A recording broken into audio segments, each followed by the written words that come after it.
financement de cet accueil. Marine Brognier. Merci, Monsieur le Président. Monsieur le Premier ministre, chaque jour, plus de 90 000 voyageurs utilisent les trains express régionaux en Provence-Alpes-Côte d'Azur.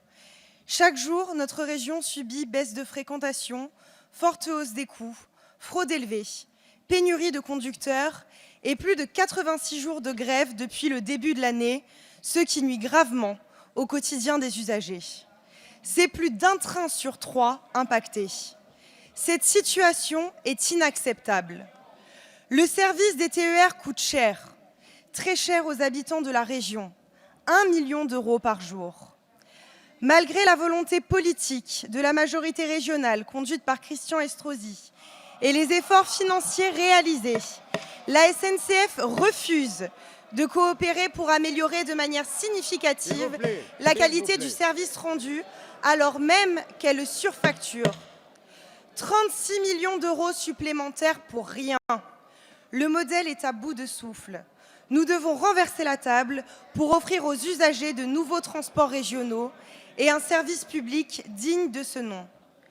Comment expliquez-vous à nos concitoyens que les régions de France subissent le monopole de la SNCF au mépris du principe de libre administration des collectivités locales?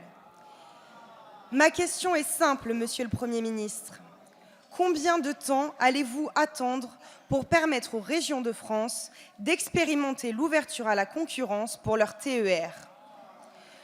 Nous allons déposer une proposition de loi en ce sens et nous espérons que vous la soutiendrez. Il y a urgence à agir pour remettre les transports régionaux sur de bons rails. Je vous remercie. La parole est à Monsieur Alain Vidali, secrétaire d'État chargé des transports, de la mer et de la pêche. Merci, Monsieur le Président. Madame la députée, sur la question des TER, qui sont de la responsabilité première des régions, vous évoquez la question de l'ouverture à la concurrence et des annonces qui ont été faites par notamment le président Estrosi. Je pense que dans une démarche républicaine et responsable, il vaut toujours mieux, me semble-t-il, se mettre dans le cadre de la loi républicaine plutôt que de faire des annonces dont qu'elles correspondent à rien en matière de droit positif.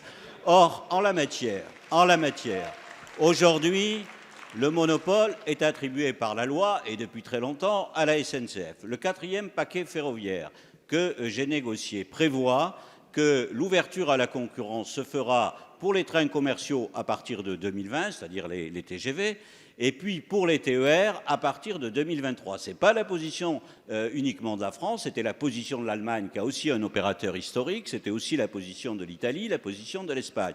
Donc tous ces pays européens ont décidé qu'il y aurait une ouverture à la concurrence en 2023. Pas une ouverture à la concurrence automatique.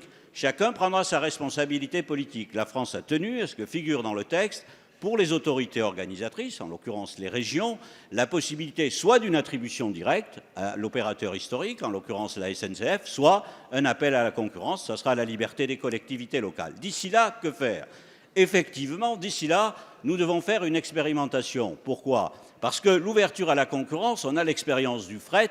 Le fret est ouvert à la concurrence depuis 2005. Le résultat n'est pas extraordinaire puisque la part du fret ferroviaire a diminué de moitié par rapport à l'ensemble des transports de marchandises depuis cette époque-là. Mais nous sommes favorables à l'ouverture à la concurrence.